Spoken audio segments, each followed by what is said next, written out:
Profil Gedian Dapaherang, wasit kontroversial PSS Sleman versus Persebaya Surabaya ternyata pernah rugikan Persik Kediri. Sosok Gedian Dapaherang kembali menjadi sorotan setelah memimpin laga PSS Sleman melawan Persebaya Surabaya di Stadion Manahan, Solo, Sabtu, tanggal 11 Januari tahun 2025. Sejumlah keputusan yang diambil Gedian dalam pertandingan tersebut dinilai merugikan tim Green Force sepanjang jalannya pertandingan. Salah satu keputusan kontroversial terjadi saat gol kedua PSS Sleman yang dicetak melalui tandukan Kleberson tetap disahkan. Padahal, tayangan ulang menunjukkan posisi Kleberson berpotensi dalam posisi offside sebelum bola bersarang ke gawang Hernando Ari.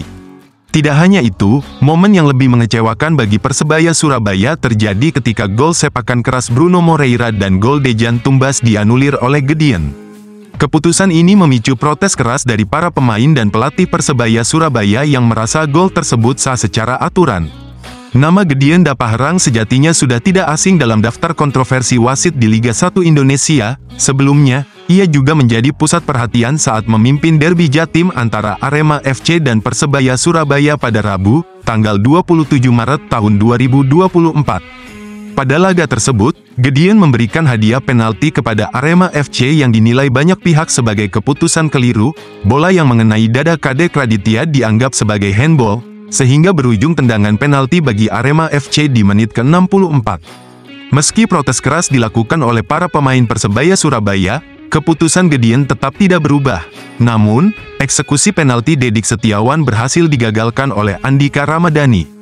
Gedian Dapaherang juga pernah mendapat sorotan tajam saat memimpin laga PSS Sleman melawan Persik Kediri pada pekan ke-23 Liga 1 di Stadion Maguwo Harjo, Sleman, Kamis, tanggal 9 Februari tahun 2023. Dalam laga tersebut, beberapa keputusan Gedian dianggap sangat merugikan Persik Kediri. Manajer Persik Kediri, Muhammad Syahid Nur Ihsan, mengungkapkan pihaknya telah melaporkan kinerja wasit kepada PSSI. Menurutnya, beberapa keputusan yang diambil Gedian sangat memengaruhi jalannya pertandingan dan menguntungkan tim lawan. Salah satu insiden terjadi pada menit ke-72, di mana Gedian memberikan penalti kepada PSS Sleman setelah menganggap ada pelanggaran di kotak penalti. Padahal, tayangan ulang menunjukkan tidak ada kontak antara pemain Persik, Akil Munawar, dengan pemain lawan. Keputusan kontroversial lainnya terjadi di menit ke-93 ketika pemain Persik, Randy Juliansyah, terjatuh di kotak penalti akibat tarikan dari pemain PSS Sleman. Namun, Gedian justru mengabaikan insiden tersebut dan memberikan kartu kuning kepada Randy karena dianggap melakukan diving. Ironisnya, kejadian tersebut terjadi tepat di depan wasit tambahan, Mustafa Umarela, yang juga tidak mengambil tindakan. Keputusan ini semakin memicu kekecewaan manajemen Persik Kediri terhadap kinerja Gedian Dapaherang di laga tersebut. Nama Gedian Dapaherang memang kerap dikaitkan dengan keputusan-keputusan kontroversial di Liga 1. Beberapa tim sudah menyatakan kekecewaan mereka terhadap kinerja Gedian dan bahkan melaporkannya ke PSSI dengan harapan adanya evaluasi menyeluruh.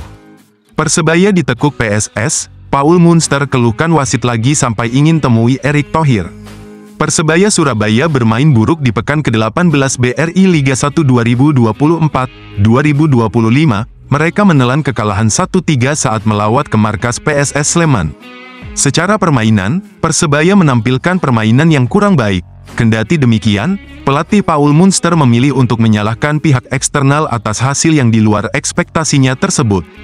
Banyak masalah, sirkus, pertandingan ini sirkus, gol kedua jelas offside, Kleberson jelas offside, gol kami Flavio dapat bola, Bruno cetak gol dan lagi mereka cek VAR dan tak ada gol untuk kami, ujarnya. Paul Munster sempat bereaksi keras setelah gol Bruno Moreira dianulir. Dia terlihat emosional melancarkan protes hingga akhirnya wasit Gedian Dapaherang memberinya kartu kuning di menit ke-29. Setelah aksinya di pertandingan ini, Munster berargumen soal kualitas kompetisi Indonesia. Dia malah menyebut nama Erick Thohir dengan alasan kualitas wasit Liga 1 menurun. Menyedihkan, sepak bola Indonesia benar-benar menyedihkan. 2025 masih sama. Saya berharap PSSI di sini. Saya ingin berbicara dengan Erick Thohir. Saya ingin bertemu dengannya. Liga ini sedang turun. Levelnya sedang turun. Para pemain kedua tim juga frustrasi, ujarnya. Secara permainan, Persebaya membutuhkan banyak evaluasi. Mereka sudah 2 laga beruntun menelan kekalahan, yang kebetulan terjadi saat gelandang Francisco Rivera sedang cedera.